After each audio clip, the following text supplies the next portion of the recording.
All right, what's up? We got Anand here.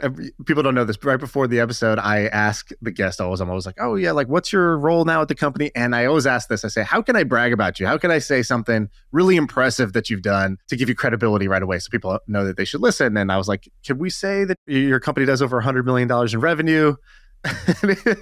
His words were, I got in trouble last time I came on for divulging too much info, but you could say around, what did you say? Around the 100 million-ish neighborhood, yeah. Around 100 million number. Yeah. So we'll go with that. I feel like I can rule the world. I know I could be what I want to. I put my all in it like no days off. On the road, let's travel. You've come on before, and I was looking at the comments, and they were all basically, this guy's fantastic, love his ideas, more of this guy, we need a part two. So here we are, part two with Anand, the founder of CB Insights, who has transitioned on to doing bigger and better things now with the company. I don't know. He's transitioned on. I don't think he's doing bigger and better things, though. Other things. Yeah. Smaller for sure, actually. Smaller and worse things. Yeah. I'm just chronically online on Twitter. So yeah, it's definitely smaller things right now. And we don't normally do this, but actually we're going to make an exception for you. I want to hear the founding story of CB Insights because you guys started out selling like PDFs and shit like that. And somehow that went from selling PDFs to starting a 9-figure company. So I got to hear this story. Can you take us back to the beginning? Yeah, sure thing. So I left American Express where I worked Jan 1, 2008, had written a book. Were you a big dog at American Express or were you just like a normal guy there? What was your situation? a vice president. So, it was funny why my wife's father was like, oh, you're vice president. Like next you're going to be president. And she had like no idea there's like 40,000 other vice presidents. So, that's what I used to think too. I heard VP. I was like, oh, you're next in line. Yeah. I was like, but that's a pretty liberal job title, right? Yeah, they hand those things out. Yeah, they hand those out a lot to make you feel like you're doing well. Give people a sense. You were making like 200 grand a year or something like that? Yeah. Is that like roughly? Yeah, 200, 250.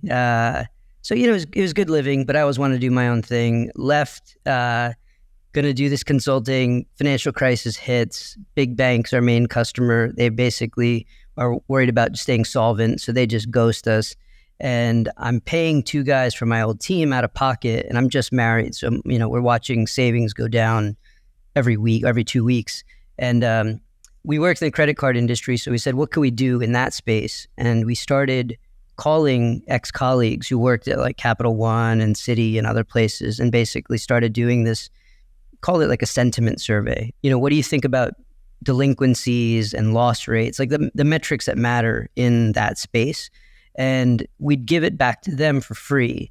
And they just liked it because they were like, oh, am I super optimistic and all my peers are super pessimistic? Like, I need to recalibrate. Why did you originally think that was a good idea? Like, usually I have to see something to even know, oh, that's a business? Oh, cool. Like, did you see something that existed and you were like, we could do that for credit card data? No. So, in the beginning, we just stumbled into tons of things. Like, I was just like, I can't keep paying these people out of my pocket. So it was like we were doing consulting for a school. Like we just kept our feet moving, and anybody who would throw money at us, like we were like, yeah, we'll do that for you. Like it didn't matter. This was just an area. I had this guy, Dominic, who's my teammate. He's like a savant on this stuff.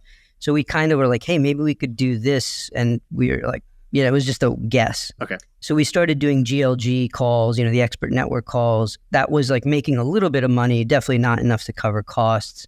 And then we met this guy at this prime broker. And these are the guys who like settle trades for hedge funds. And, he was like, hey, I think we could sell this because the mortgage crisis was starting to like kind of get, figured out. He's like, I think credit cards is what people are going to freak out about next.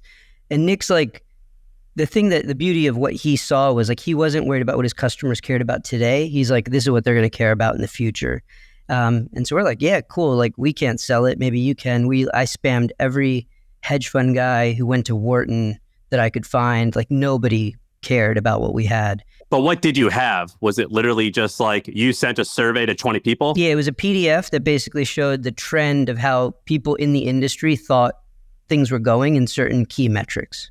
But how many people in that industry? Oh, like 25. And so you're like, oh, we have vice presidents from Amex, from Visa, from MasterCard, whatever. And the thing that they wanted was, the important data was basically like, our delinquencies, our defaults going to go up because that's going to cause like a bunch of ripple effects. And that had just happened with mortgages where if mortgages fail, which nobody thought they would fail, but when they failed, it caused all these ripple effects and banks went under and all this stuff. So as an investor, you needed that info. Is that correct? Yeah. So there's that macro view, and some of it is like, hey, I hold $1 billion of American Express stock, right? And I need to put some number into a model that says how they're going to do the next quarter. It's like a channel check, right? Like, like people go to Apple manufacturers and try to figure out how many, hard drives or whatever they're shipping out to figure out how many MacBooks are going to be created.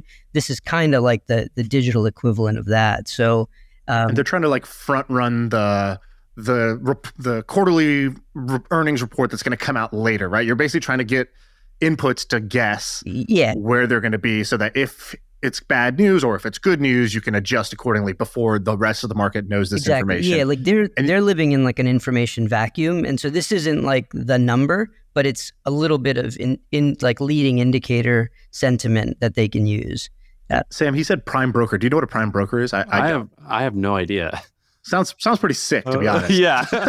Is it prime time? Like, this is awesome? So this is my layperson understanding. So there's people who settle trades for hedge funds. So hedge funds buy and sell stock, and there's somebody who executes that trade. And what they would do is they'd bundle research as part of the trade. So they'd be like, hey, if you trade with us, I'll give you all these other research services. And so they would call these soft dollars. And I think these have been sort of banned and outlawed or changed since, but at that time, this was all kosher. And why? They're banned because you're influencing people to do stuff?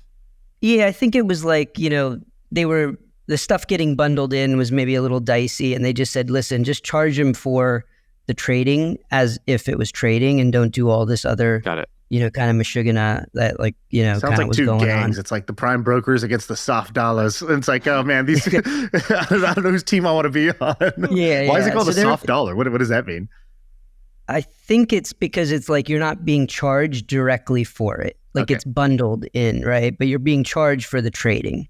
Gotcha. Right. So so we go to Nick and Nick, we're like, hey, $2,500, a quarter or a month would be fantastic. And Nick's like, no, I'm not interested in that.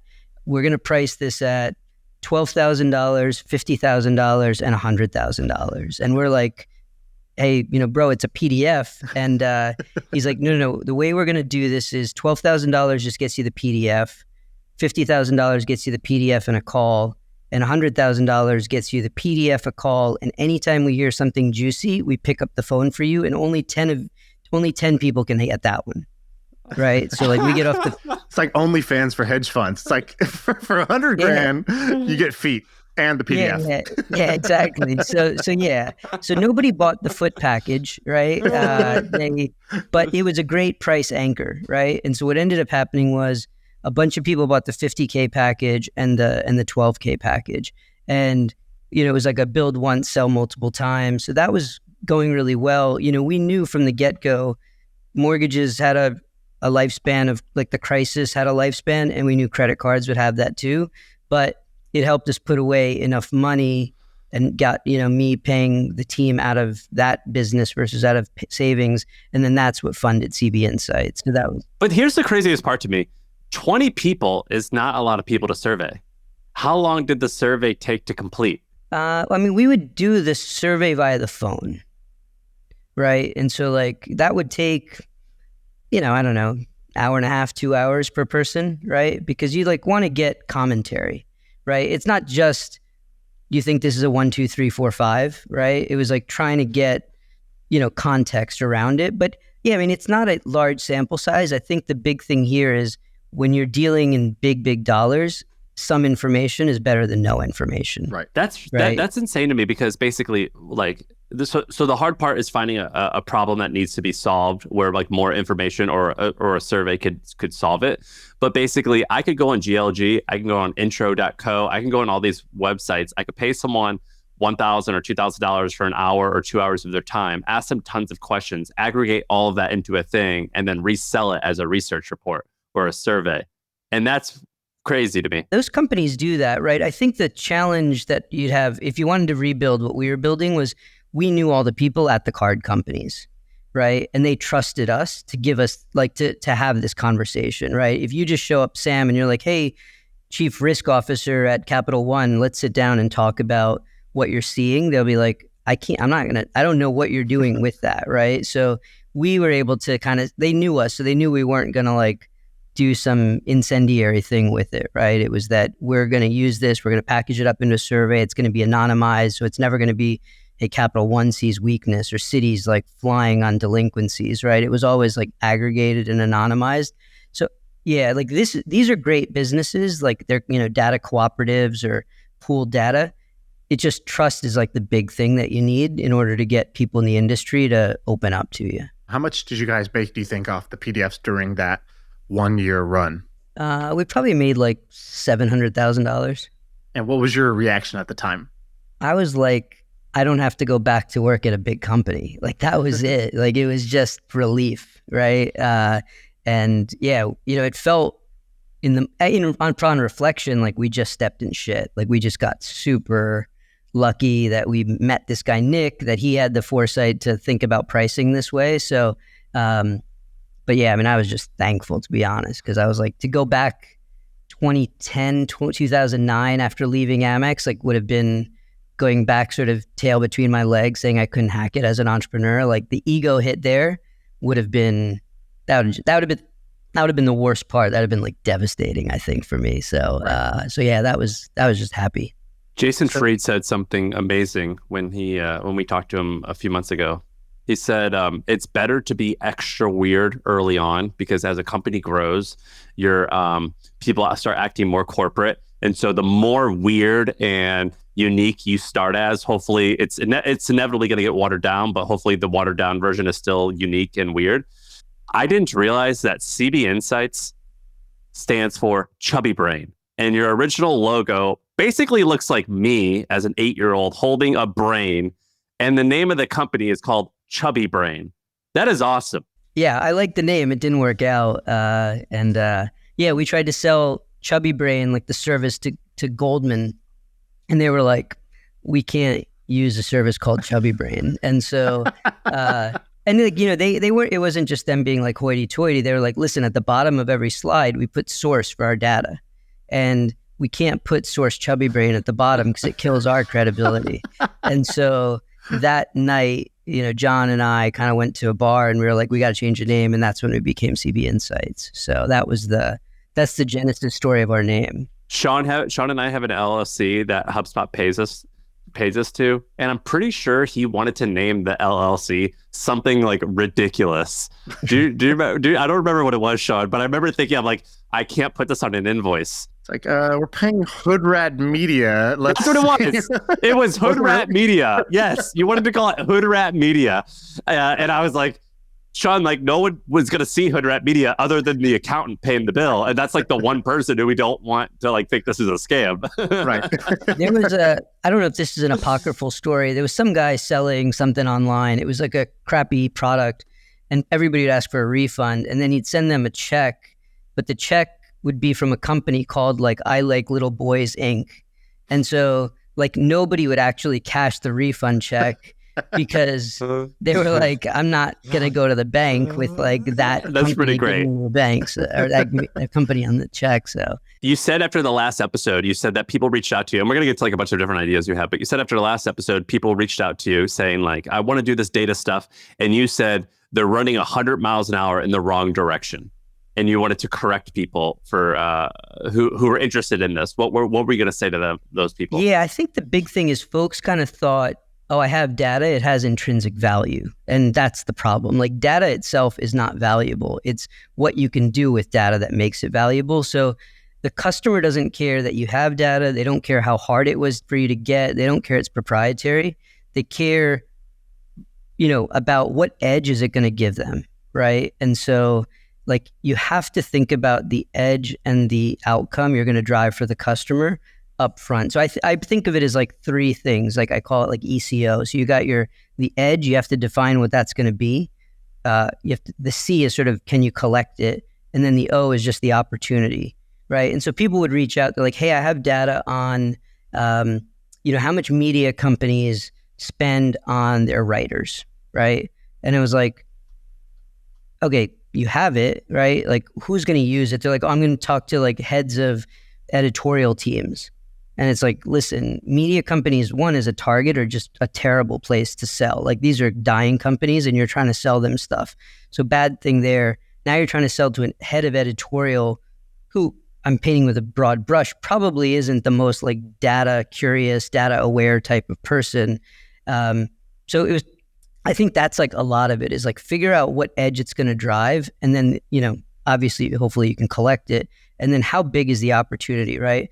Financial services, AI companies now are big buyers of data, tech, and then like the sales and marketing ad tech world. Like, those are your big three verticals that you want to think about generally for, and there are big data businesses in other verticals, but if you're starting at level 0 and you're building a B2B data company, think about the vertical and think about what edge you're going to drive, right? Like, nice to have benchmarking data is like a quick way to, build. You could like maybe become like a thousandaire off of like that type of company, right? Like, you're not going to build like a multi-million-dollar business selling benchmarking data unless it's benchmarks that like help you make big decisions. Salary benchmarks, awesome, right? How much am I paying? What are my delinquencies versus other big card companies? Amazing. But if it's benchmarks on how much you pay for Slack versus other people, like, nobody cares about that. And so what was your checklist? You said, so basically, who's the buyer? Like, do they have money, and do they care about this?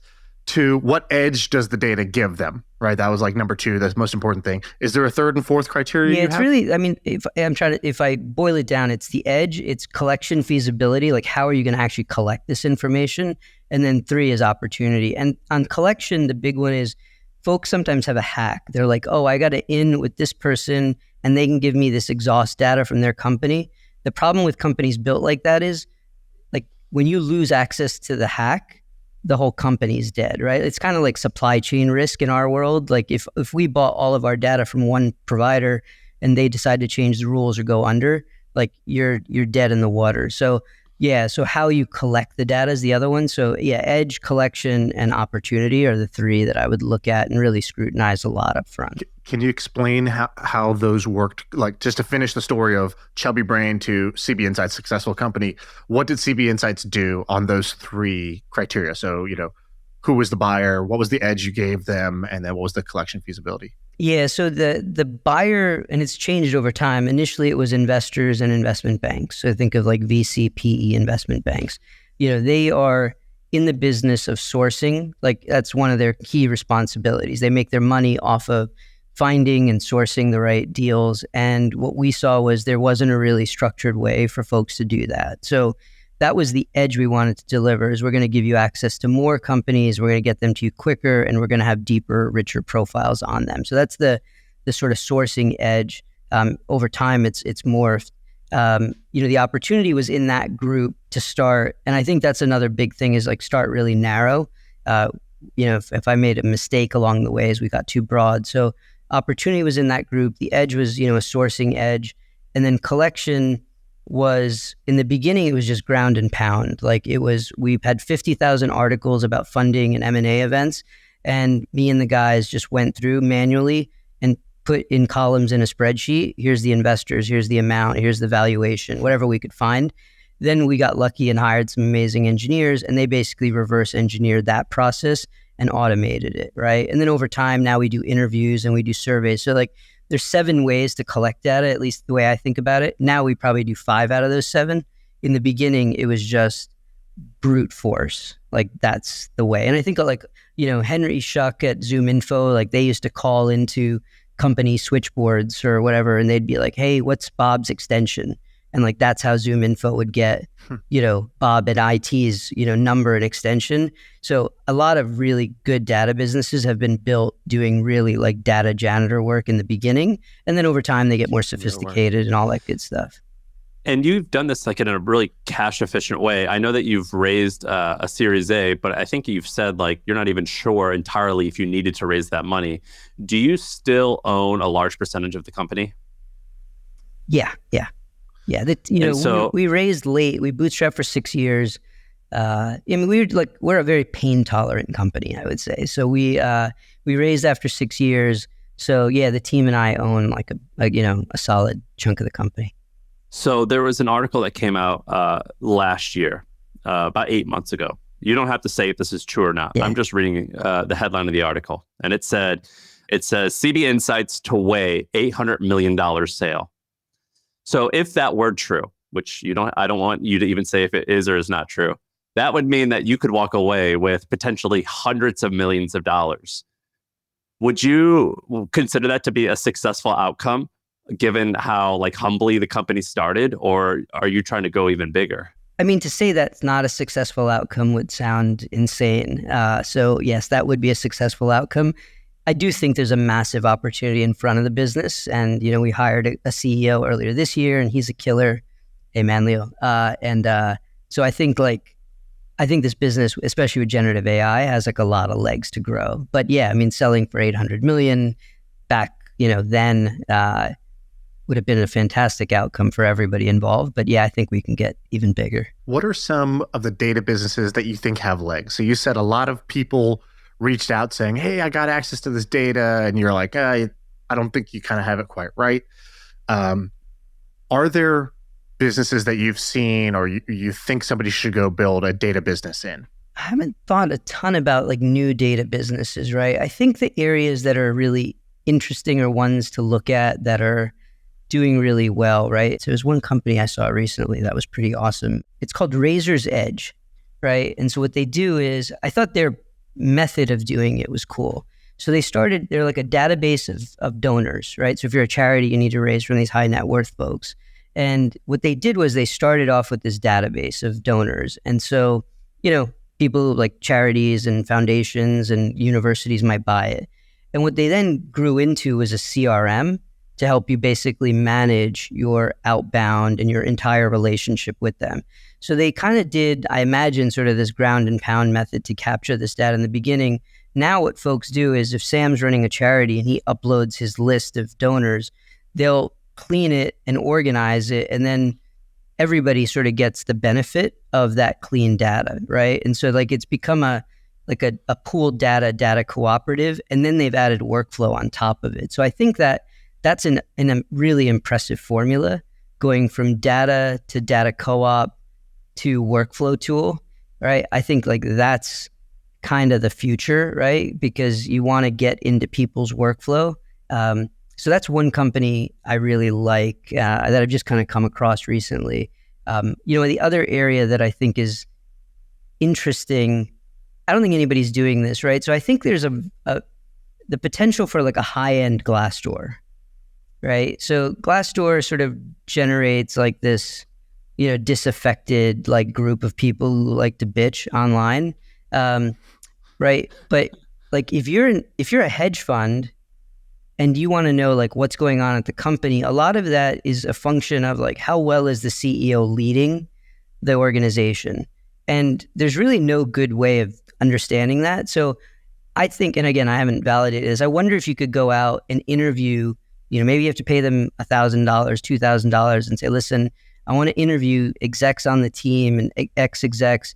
And I want to just, I'm going to do this deep interview on like, what do people view as the pros, cons, the strategic vision of this CEO, and basically like get kind of a inside view of the quality of and the followership of a CEO, which, may be an indicator of, the quality of that business and how it's going to do in the future. So I think like that's an interesting idea. And you can take these transcripts and use like generative AI to extract structured data from it. So that's like one that I'm not going to work on it, but I think could be interesting, and again, it hits a high value segment, right? It's like the old, why'd you rob the bank? Cause that's where the money is, right?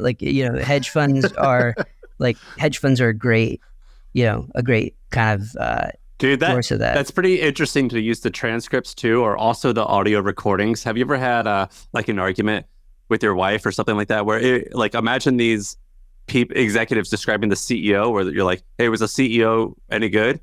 And they'd be like, he's good, versus he's good, Do you know what I mean? Like, like we're gonna look at the inflection of your voice. I would love to go. Yeah. You know what I mean? Yeah, I mean, you can do sentiment on it. You can, look at all sorts of things that I think could be interesting. And again, like, it's not going to tell you to buy or sell that stock, but it's another input, right? And then there's these activist shareholders, right? And if you see like, hey, listen, over time, ex CEO, like the team is losing their faith in that person. Like now this becomes a reason for that activist to come and say, hey, Joe, who's running X, like he's lost the team and stock performance sucks and they're not doing these things, right? So it becomes an input. And these are people who, the buyers here, like they're making hundreds of $1 million, $1 billion decisions. So I think that's another, interesting vector.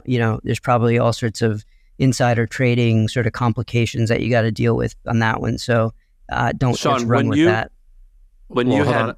Check out this Razor's Edge thing, because you said that, I got fascinated. Anand, do you know how much money Razor's Edge makes? I do not know that. So you were like, this company looks interesting. So they're publicly listed.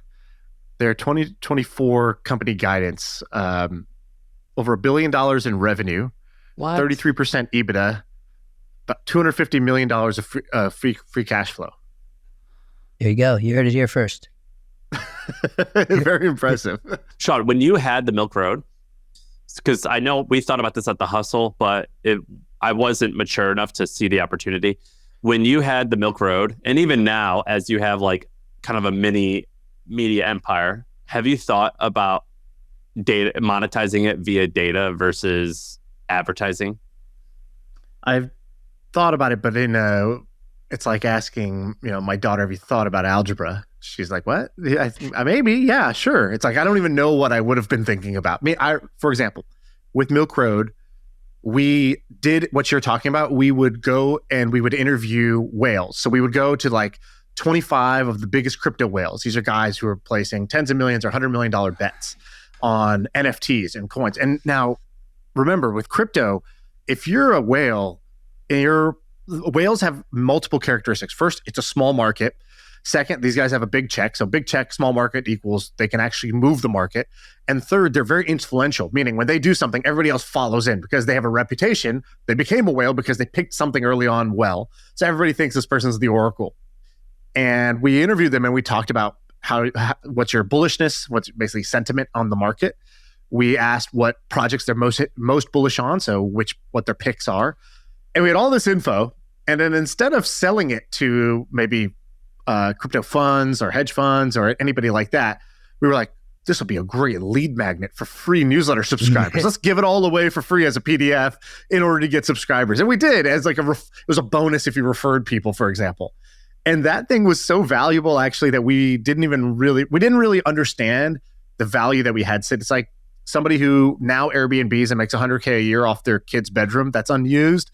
And at the time, it just seemed like an empty room. So we just we didn't understand the value of that unused asset at that time. I mean, I think once you start a data business, like you are now on a treadmill, right? Like somebody's buying a subscription, right? So what Shaan did was smart in the sense of like, if it wasn't working, he didn't have to keep doing it, right? But once you sell it to an institution, now they're going to expect it quarterly or monthly. And now you sort of are on this, now you got to keep doing it, right? And so, it's like you want to be thoughtful before you jump in. There's two that I've thought of. I'll shoot them at you. These are half-baked ideas, but two that I've thought of in the past. You tell me if you think they'd be good or bad ideas. They're both very similar. The first one is headhunting talent, so executive talent. So all across the tech industry, talent is at a premium, right? So somebody who's let's call it like VP, SVP and up, so all the way up to the C-suite.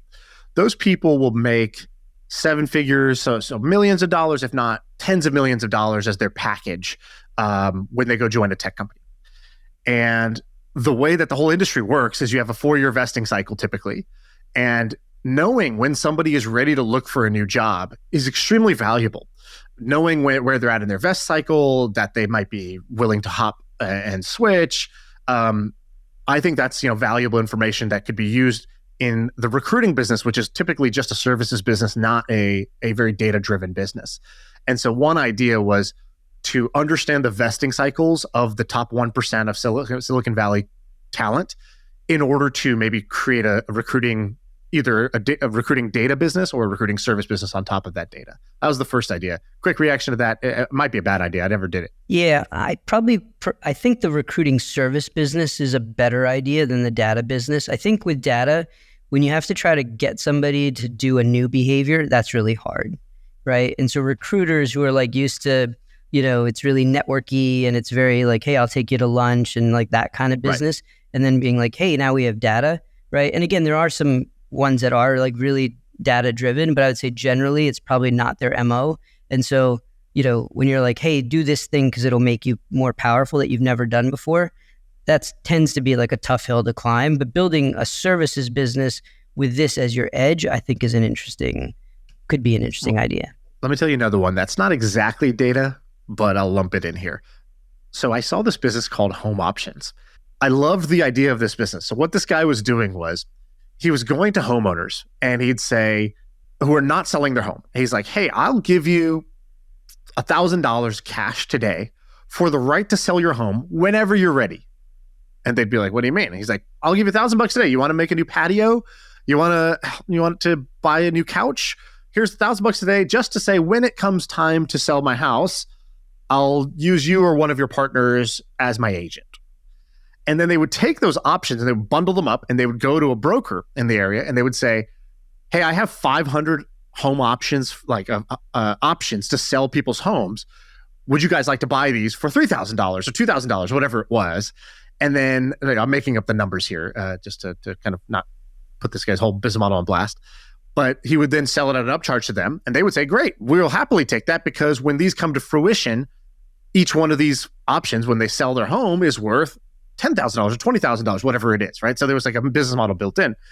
And I thought this was genius. I was like, wow, this guy's taking all of this like future leads, giving them a no-brainer deal today, and then immediately flipping it to somebody who's in the business of having those leads. Now, obviously the timeline is the hard part, right? When is somebody going to sell their house 20 years from now, 30 years from now? And I'm sure there's some smart way to like filter for people that might be maybe younger, maybe more mobile, more willing to move in a sooner timeline. I thought there was a similar business somebody could do in the tech world. Again, just back to the world I know, which is, Anand, you do CB Insights, you're leaving, you're going to do a new company, let's say. As an investor, those types of people are very, very valuable. And I would actually pay founder. I know VCs would pay founders. Like, let's say Sam, right? They're like, Sam, you did the hustle. You're a great founder. Before you do Hampton, if I could just pay for the option, the right to invest in your next company, and you get a bunch of cash today that might be runway for you to figure things out, might be just go on vacation, whatever you want to do with that cash. And you're just saying, cool, I'll give you guys first right of refusal on my next company. Yeah, I like that one. I think, VCs have these EIRs, entrepreneur in residence, which kind of are like that, right? It's like, hey, I'm going to pay you and you can figure out your next idea. I think the question I'd have is, if somebody just had a successful exit, is the amount you could give them going to actually be enough of an incentive? But if you can figure that out, right? There was a firm that it wasn't this, but they would basically send term sheets to startups they wanted to invest in, right? They'd just be like, hey, here's a term sheet, here's a valuation. Right. And like, once you see that, it sort of like incepts you, like you're like, oh, I think we're worth that. And you might not be worth that, but it would start the conversation. So I wonder if you could come up with the right number, do you just send a big mail merge to like all the founders who are fit the bill, and then just see if that generates conversations for you, right? And worst case, they at least are like they like you. If you're not like a D-bag in the meeting, they like you, and then when it is time, they at least have a good impression of you. Like, yeah, it's an interesting deal flow idea. Now that you're no longer full duty at CB Insights, I know that you're kind of tinkering around with some other things, and you're like in an interesting phase right now where instead of being theoretical on MFM about which ideas you think are cool, you're actually, you're being practical. You're like, I actually may pursue one of these things. What are you thinking about doing?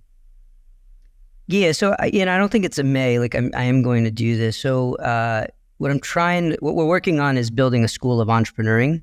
So it's a in-person 6th to 12th grade school. If you know the IMG Academy, right? Like for sports, right? Like the basic idea is like people go pro in sports out of high school, like you should be able to go pro in business. IMG, if I remember correctly, it's like a school built mostly for athletes that are potentially going to go pro, based in Florida. And it was owned by Endeavor, which owns UFC and TKO and whatever, PBR, whatever else Endeavor owns, a large publicly traded company. And they recently sold it for, I think, $1.5 billion. Yeah. And it's just a high school, pretty much, right? Is it a school or is it just a training facility? You know, it's a full school. So it's a boarding school in Florida. It started off as the Bollettieri Tennis Academy, and then it sort of morphed into this. And they do all sports, you know, tennis, track, football, basketball. And they do summer camps. Like their other big business is summer camps, right? Or camps, let's call them. And dude, if you're spending that much money to go to that high school for track and field in hopes of getting getting a return on your investment, that's like going into a $250,000 in debt for an art history degree. You know what I mean? Like that, it ain't there. The thing that they've done really well is, you know, they recruit really elite athletes, and you know those really elite ones might get a scholarship, or you know, there's like let's say there's 5 basketball teams at IMG. The top team will actually get sponsorship from Nike and stuff that'll be used to defray, you know, tuition costs. So that really elite athletes maybe get a free ride or close to free ride. You know, then everybody else who's probably quite good, but also might have a parent or parents who think like, you know, little Bobby and little Sally are going to go pro, who just have like visions of their kid going pro in something, will spend a lot of money. You know, I think tuition is like, you know, $40,000 to $70,000. And then the camps are a great feeder for the school, but they're also like, you know, parents want their kids to achieve a lot, and they want to, and you know, they want to give them a lot of opportunity. And so the camps are, you know, I paint with a broad brush, like, you know, dad who played baseball, who always wanted to go pro, can't go pro, could never make it, you know, wants their son, you know, they think has a shot, and they're like, hey, IMG is the best place to go. And it is. And then they, you know, and then they pay a lot of money for these camps. So it's a pretty brilliant model. They just got acquired by a company that's basically acquiring, I think it's a European company that's acquiring private schools. So private schools are just a giant business. And so they're acquiring private schools around the world. They're kind of doing a roll up of those. But yeah, it's a, you know, IMG's, you know, great brand, you know, has had really legit athletes come out of it. I love the idea of creating a school. I love the idea of creating it as there's many variations of this idea, but creating as a boarding school for around entrepreneurship or a different model of teaching. So can you just like, here's what I want you to do. Can you give me the 2-minute impassioned rant, the rant on what needs to change and what you're going to do, what's broken and what you're going to do about it? But I want you fired up for this one. All right. So schools today are about compliance and conformity, right? That's what they do. And if you go back and look at how schools started, it was Rockefeller and sort of these titans of industry basically trying to create compliant factory workers, right? And so when you go to it, it's, hey, show up at school on this time, sit in your seat.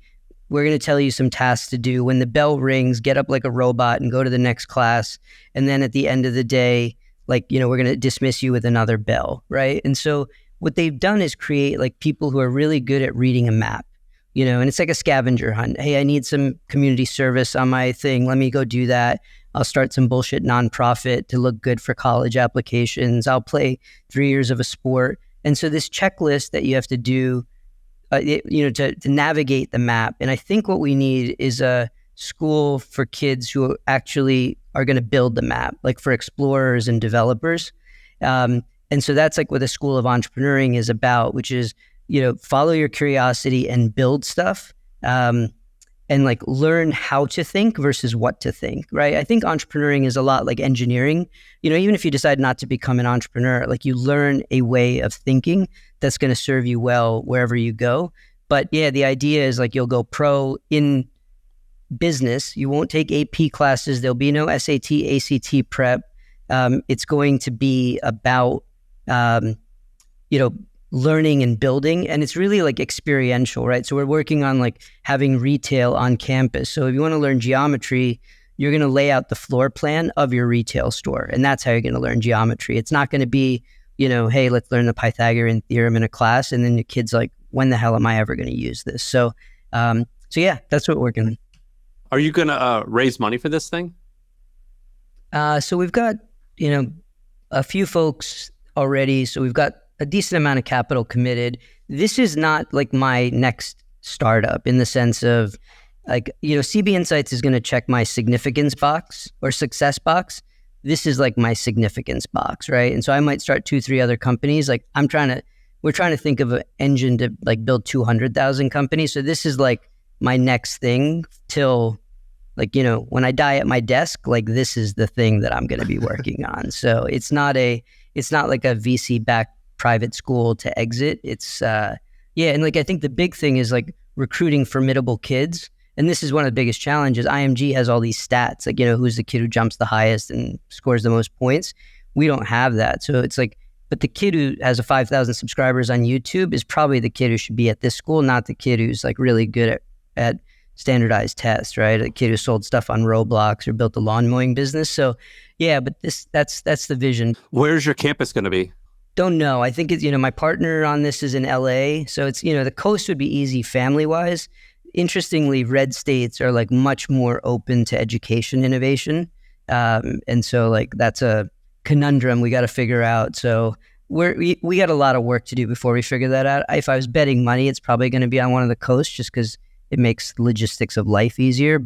And what would that curriculum look like to teach a 6th grader to prepare for this stuff? I think it's not subject-based, right? It's like competency-based, right? So it's, critical thinking, or it's public speaking, or, having conversations. And so a lot of it is like, it's project-based and experiential, right? So, what I mentioned earlier is like, we're trying to figure out how to have retail on site with the school.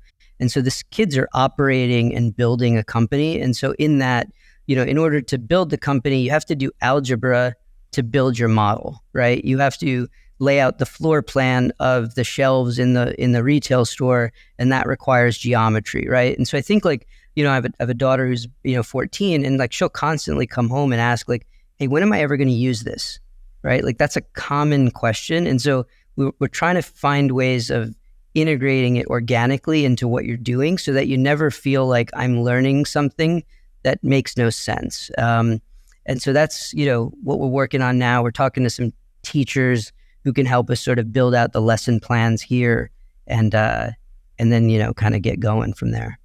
And the crazy thing about this business, or the hardest part, in my opinion, it's like once Harvard becomes Harvard, it's easy to maintain.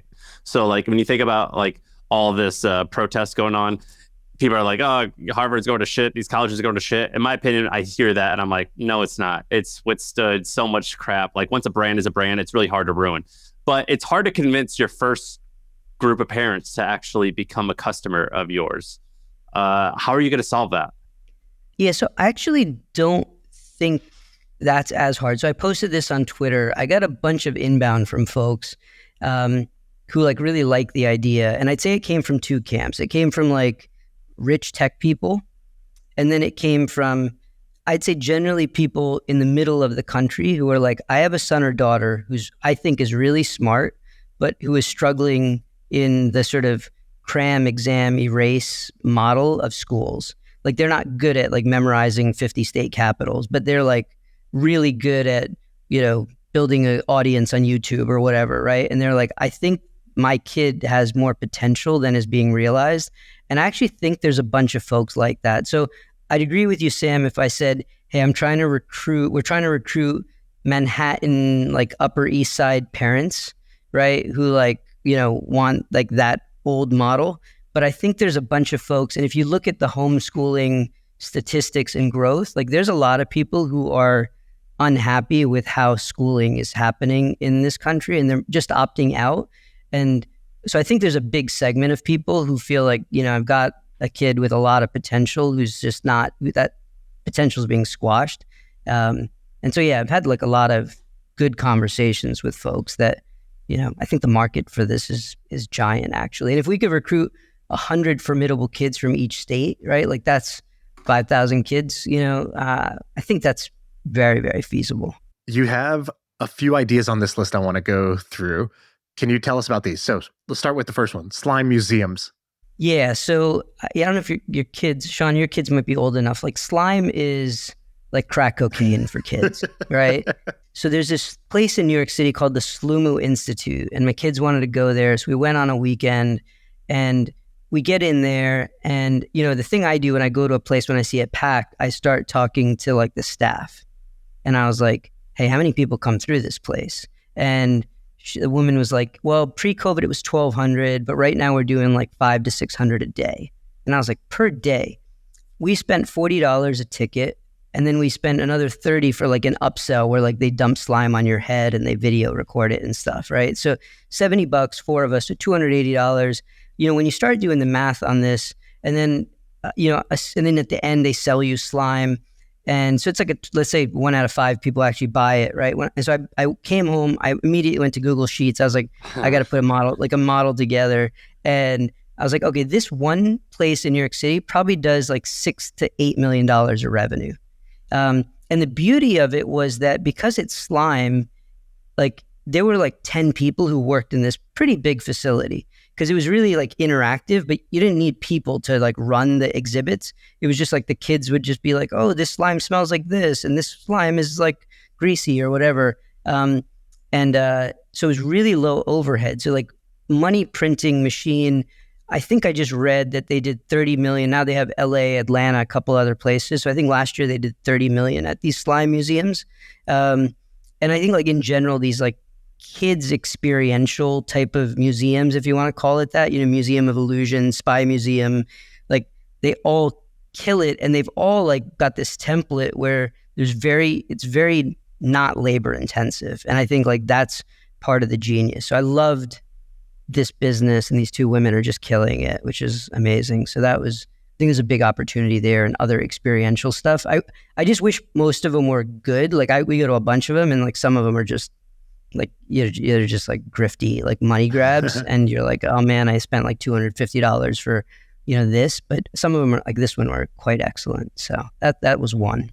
Yeah, to me, these are like the new Build-A-Bear workshops. It's out of the house. It's a kid's activity. Kid's going to be super excited about it. It could be a birthday party. It could just be a weekend. It could be whatever. And as the parent, you buy the $40 ticket, but it's never the end. They're like, the upsells are too strong in the moment, right? Because you need the video. The kid wants the slime on the way out. It's basically like a gift shop on the way out. And obviously these things have like a craze period where it becomes the thing, and then it gets written up in all the magazines and the New Yorker, and you see it all the influencers go, and there is some normal on the other side of it, but it's interesting to see how people have reinvented the Chuck E. Cheeses of the world to be optimized around social media. Meaning, how do you do things that are going to be photo worthy, that are going to be shared inherently by people who are going through the experience?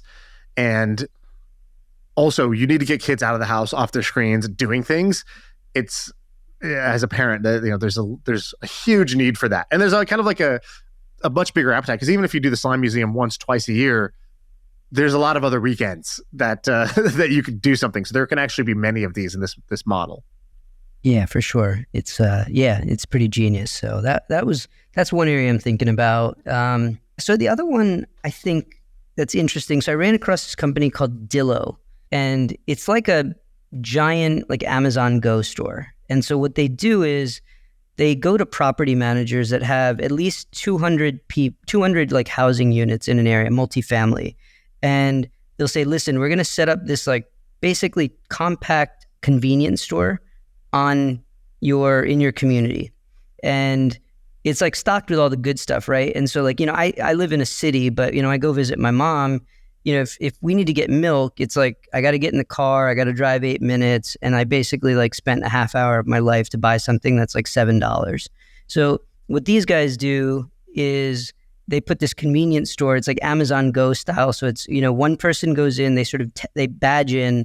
Only one person can be in the store. They're on a clock, so they got to get out in a certain amount of time, and they just go and buy stuff, and then it just sort of like auto debits their account or whatever. And so they go to the property developer or the property manager, say, listen, we'll put up the $100,000 to build this out, and we'll restock it. and we'll cut you in as a property manager on some of the revenue, once we sort of recoup our investment.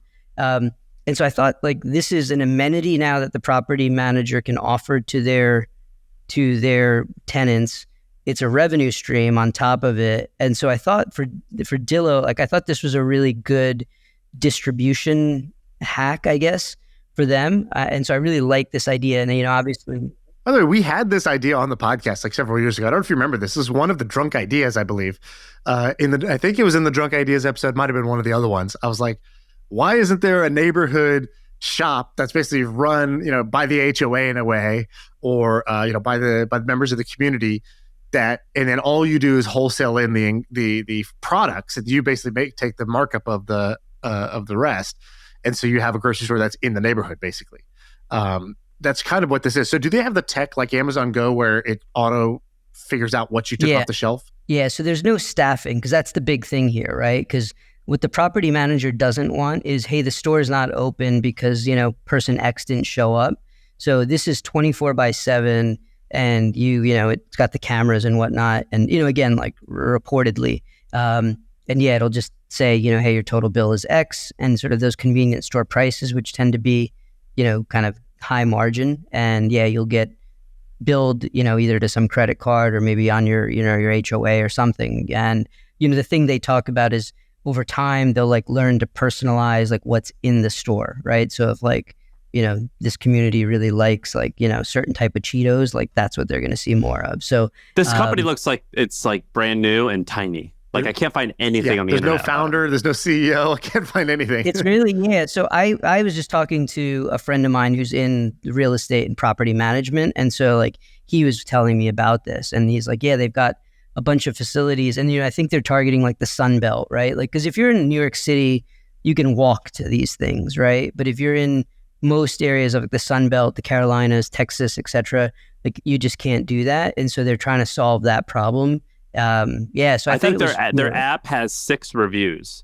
So you have to have their app to get into the store, and it only has 6 reviews. So I assume this is either brand new or just not popular yet. It's early days. I think they have a few facilities up and running, right? But yeah, I just thought like the way they're going to market, essentially like they're sort of B to B to C, right? They're going to the property managers who then are blessing this, and then they're gonna, the property managers, because they have a vested interest in making money on this, are going to start promoting it as well to their community.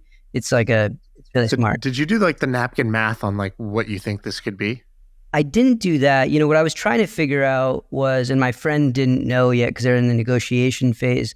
I was like, how much do they need to make back before you as the property manager start making money, and what's the revenue cut there? But I mean, this is like a scale play, right? Like, can they be the new dollar store in every multifamily kind of community out there? And yeah, I think like that's the angle. And then, I don't know if are there certain large multifamily property developers and managers they can go to and get all of a sudden, hey, we're now all of a sudden 100, developments. So, but I don't know. I suspect it's a big opportunity though. All right. You want to do one more of these? Yeah, do more. 2 more. Sean's just like, dance. Again. I put another coin in. I want to go again. Let's go. Put another coin in. Yeah. So my daughter's into fantasy football, and if you watch ESPN now, I think it's like become unwatchable because it's all about gambling, right? It's like here's the line on this, and blah blah blah. And I'm like, I don't really want her seeing all this, and she'll ask me, and I'm like, I don't think this is a good thing. So I started digging into the UK. Actually, kind of opened up online gaming a bunch of years earlier. And if you look at the research there, to nobody's surprise, it has not led to good things, right? Like, people are addicted and going into bankruptcy and all sorts of good things or bad things. And so the US, just whenever we do things, we do them at times 100, right? And so the US is sort of doing this. And so we're seeing this experiment play out that is going to create, I think, a lot of challenges. And so I think the opportunity here is there used to be a business called, I think, American Addiction Centers. And they were basically for drug and, alcohol dependence. I think there's another offline play in online addiction centers, right? So parents want their kids off the phone. I'm addicted to porn. I'm addicted to DraftKings. I'm addicted to, trading naked calls on Robinhood, like whatever it might be. And so you go there. And I think the interesting thing here is there's all this commercial real estate that's available. I wonder if you can get that really on the cheap. And this is a group that's a little bit more, I think if you went to a commercial real estate provider and said, listen, I'm going to bring in people who are addicted to hard drugs, they're going to be like, no, I don't want that, right? But this is a group like, hey, I'm going to bring in a bunch of nerds who can't get off their phone, and we're going to treat them like the risk to a property owner is a lot less from this group. So I think you've got an opportunity to get real estate on the cheap and hopefully do some good in the world. I think the challenge with these American Addiction Center and these other ones was like, in a for-profit business, you always want to lower the cost. And so what ended up happening was like, people weren't getting good outcomes and service was really bad. And, I think there were some really horrible things that happened. So I think this is a big inflection, which is going to happen. Like I think Dave & Buster's now allows gambling on like Top Shot. Like, Shaan and I are playing against each other. Like I can literally bet Shaan, like, hey, I'm going to get 10 and you're going to get less. It is pretty ridiculous. I was reading about what's the big one, DraftKings or whatever. They have account managers. So if you become, I read about this one woman who was making like 150 grand a year. So whatever that puts her at in terms of class, but not like crazy wealthy. And she lost all of her money and she was $500,000 in debt. And she had an account manager that was like, hey, Kim, we just opened up this new game. I know that you're a big fan of this type of game. You might be able to win all your money back if you try this new one out because it has higher stakes. And they had an account manager to like get her to start gambling more. And it does freak you out and think in 15 years when the kids who are growing up with this, what are they going to be like? And there's actually probably an interesting case study. Shaan and I both lived in Australia. And I don't know if you remember this, Shaan, or if you were of drinking age when you went there. But in all of the bars, every bar. They have two things. They have a room that has two things in it. It's like the main bar and then a different room. And the room has pokey machines, which is basically a slot machine. But then it also has tons of TVs with every horse cricket match. So like a horse racing cricket match. I forget what else they have. And you were just sitting there right there gambling. You could gamble and get drunk and have a meal. And it is like full all the time. I wonder what they've done to solve that similar problem that we are also going to face. They're like, well, that's what the beer's for. When you're done, go over there and you'll feel better. It's like, that's the dude. It's like those restaurants that are like KFC, Taco Bell combined in one. It was like the 7 deadly sins all under one roof. Yeah. New York City had something like, it was called OTB, off-track betting, right? And it was like horse races, but there was no, they didn't like do they didn't throw the alcohol grenade in there as well. Like it was, New York has standards, right? Like we're not going to allow that. So yeah, it was just gambling. But I mean, yeah, now it's just like on your phone. So I think like this is this is like a mega trend that's going to come out. I think you're definitely onto something. This is like the inflection is so real. The influx of gambling into sports is like, it happened overnight. It went from never discussed to everything is sponsored or integrated in. About like, if you're watching the NBA playoffs, it says in the third quarter, it's like the line at the start of the game, the current live action line is this. And, every player, all the NIL deals, they can do this now. So the floodgates opened as to how much is going to get pushed on people.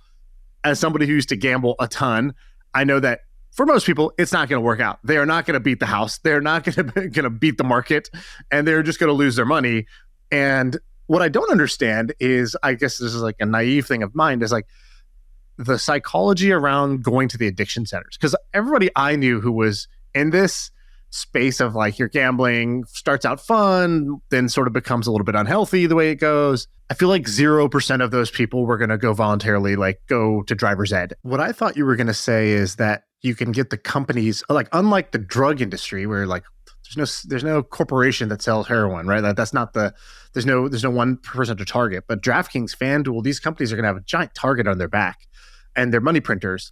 And so I thought you were going to say that they will, as a sort of corporate social responsibility, like cover your ass type of thing, they might sponsor or pay for seats in all these different locations, like all these different areas, and then you could provide the service for free for people. I thought that might be where you were going with that. Do you think that's viable or no? I'm not too convinced that like a for-profit, and Sam was just talking about these account managers for the whales, right? Like, I think they want to encourage those people to gamble more. And like they talk about, if you read their 10Ks and Qs, like they have a ESG initiative and they do this for people who are, but I got to believe it's like, kind of giving this lip service. Like I just, I can't believe they would do that. I think if I'm DraftKings or FanDuel, the thing I do is if I have a ventures team, I invest in this. And so then, I create the problem and then I also benefit from the cure. So that's the kind of the evil genius corporate way of doing it. But yeah, I don't think they're gonna drive this on their own. I have just one other question for you. It says your friend. What stuff are you really into right now? Are you like really digging any books, shows, random rabbit holes that you're going down? Is there anything that you're super interested and fascinated by right now? Yeah, you have the free time. I'm pretty lasered in on like youth development right now, right? And education. Like that's where I'm spending all my time. So there's a great book called Weapons of Mass Instruction. And it's basically like, it's it's like a book. It's the only book I describe as aggressive. And it basically like talks about like how schools are totally broken. And it's actually by an ex-teacher. So that one's, I thought was really good. I really like that one. Yeah, that's a big area. And the other area I'm spending a lot of time on is I'm talking to lots of professional sports coaches. So a big part of schooling is motivation.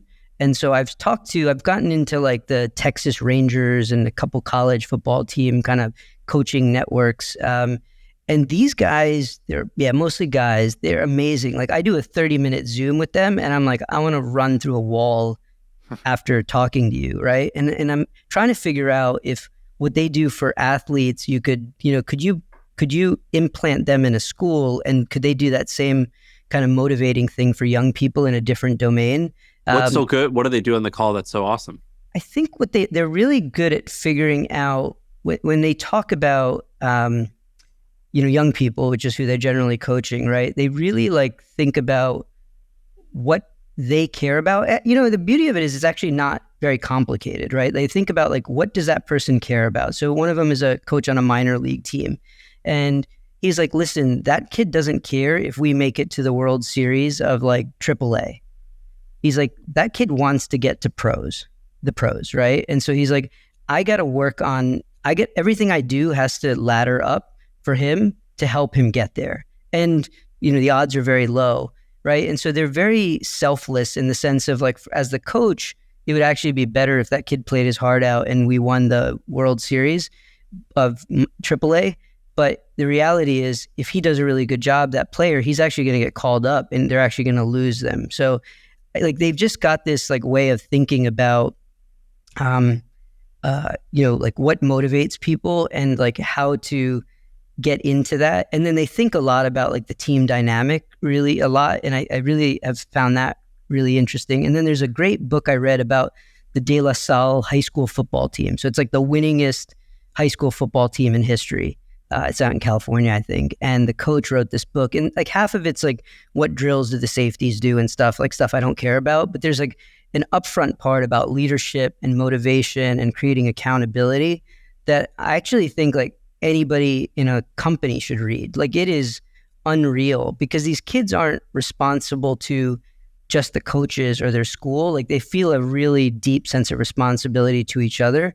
And I actually think like that's something we need more of. And I really I think there's a lot of lessons that can be applied from youth development in sports to other domains, whether it's corporate life or whether it's a school that we're trying to build. What's the name of that book? Chasing Perfection. The De La Salle football way or something. I think if you read the first half of the book before they start getting into like, what O-line drills they do and stuff, it's really, really good. Sounds similar to like The Score Takes Care of Itself. Is that the Bill Walsh one? Bill Walsh book, yeah. Yeah. So, same thing, super successful football coach, it's a sports book, a football book, but it's not at the same time. It's a program building leadership book, actually. And it's an entire philosophy of like focus on the inputs. The outputs will always take care of themselves if you got the inputs right. Yeah. And how he kind of turned around a losing program into a winning one. Yeah. I think the other thing he talks about a lot is like subtraction, right? Like, which is like, he's like, a lot of teams want to add new things. They like want to add new plays. He's like, we have 3 plays on special teams we do. Like, that's it, right? And so they like really minimize. And like, it's actually like, if you have young kids, you ever seen those stride bikes? Yeah. Right? Like, the brilliance of that is they just subtracted pedals out, right? Like, it's like, and it actually helps kids learn how to ride better. And I don't think people think about subtracting stuff out. They like always want to add. And I actually found like there was a certain genius of how this coach and his team or his coaching staff thought about simplifying a lot and subtracting complexity out. And so, yeah, it's like a very profound book on many levels. I just think it's like, it's a really good one. So that's another. Have you read The Talent Code? No, I'm going to write that down. That's a good one for you. In general, you should check out my college roommate, who's one of my best friends, this guy, Trevor Reagan. He has a pretty fascinating story where he was like from a tiny town in Wyoming. And when I got to Duke, they were like, your roommate, he's like trying out for the basketball team. So I'm like, sweet, I'm looking out for, a 6'6" black dude. I'm like, that's going to be my roommate. And instead, this 5'8", white kid from Wyoming shows up. And I'm like, you're the guy who's trying out for the team? Like, what? How is this going to work? And he was an incredible basketball player. He was like the best basketball player in Wyoming. His dad, both of his parents were teachers and coaches. And he always just thought, okay, I'm going to play sports and then I'll go be a teacher and coach too someday. And what he did was when he went back to Wyoming, he started with a summer camp, and he was like, all right, I'm going to teach basketball. And he also, like, he was a manager on the Duke basketball team. Duke basketball team is probably the most, prestigious program in college basketball. So he like took what he learned there, but he was like, you know what do I wish I had when what would have made me a better player? Because he almost made the team. He was the last guy cut. And he kind of sat with him of like, could I have done anything differently? I thought I worked super hard. So could I have worked smarter in any way? Was there anything that in my training protocol would have led me to actually make the team versus being the last final guy who didn't make the cut? Because it killed him to not be on the team. That was his dream. And like, it's like, you don't watch that story. You don't watch the Rudy movie where he doesn't get to play. But that was what happened in his life. And it's like, damn, that sucks. I didn't even really believe that was a possible outcome, but it was. And so when he went back, his summer camp, he's teaching, 7th grade girls. And they would be doing a layup drill, but he put a giant TV screen with a TiVo, like kind of instant replay of what they were doing. So, because he's like, one of the things is you never, as a youth player, you never get to see yourself doing anything. Like the feedback loop is, there's like a huge gap between when you're playing in the gym to when you finally might one day see like some film of you that then you'll be told, hey, you should do this differently next time. And then another 3 days goes by before you're back in the gym doing that thing. So instead he like shortened the feedback loop, and then he went and studied all these coaches. He went and hung out with Pete Carroll. He went and hung out with the best. Like, he would find that the women's Olympic volleyball team in the US dominates. So he went and studied under that coach to be like, how does he run his program? And he would just like, he'd run camps during the summer, which is only 3 months. And then 9 months out of the year, he would just go learn. And I thought it was fascinating. He did that for 7 years. So now he has this, he puts out free content that's like in his thing called the Learner's Lab, which is basically it's like how the science of learning. How do you become a better learner? And he started it with sports, but then he realized like pretty quickly, oh, this applies to everything, like business, school, whatever. And he gets brought in by all these sports teams and big companies to give talks to like, how do you actually teach people how to learn better? How do you create a environment? Like basically his theory is almost like, if the soil is good, the plants will grow. And like, if you're wondering why your plants aren't growing, have you ever looked at your soil? Maybe your soil's messed up. Like maybe the setup, the culture, the environment that you're setting up here is not going to lead to that type of growth. And so he's put out a bunch of fascinating stuff that I haven't really heard anybody else do. You should check it out. One of the genius things he did was, like Huberman, he went and read all the white papers about learning and motor development and all this stuff.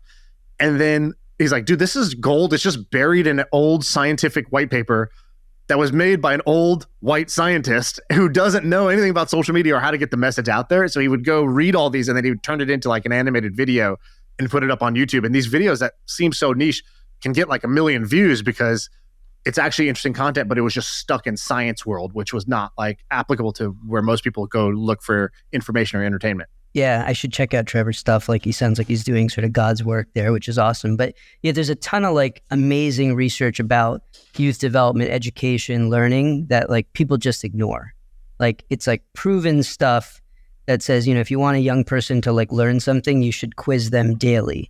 Like, it's shown to work. But like, I've talked to probably 70 or 80 teachers, not a single one does it. And part of it is like, it's logistically very challenging. So I understand that, but there's so many things at work, and like, we still treat education very artisanally, right? It's like, it's like everybody's an artist. Like, oh, Sam likes teaching history this way, and Shaan likes teaching it this way, and Anand likes teaching it this way.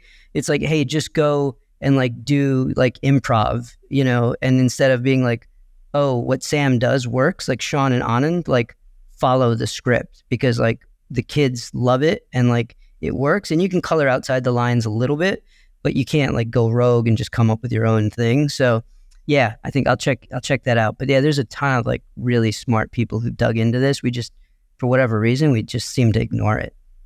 In that Monish Babrai interview we just did, he said something. He's like something like the neurons in the brain. And normally I'm like, you're an investor, what do you know about the neurons in the brain? But I was at his house, and like one whole wall was all just science books. It's like, there's like an investing book section. Then there's a huge section of just science books, either psychology or biology or physics, whatever it was.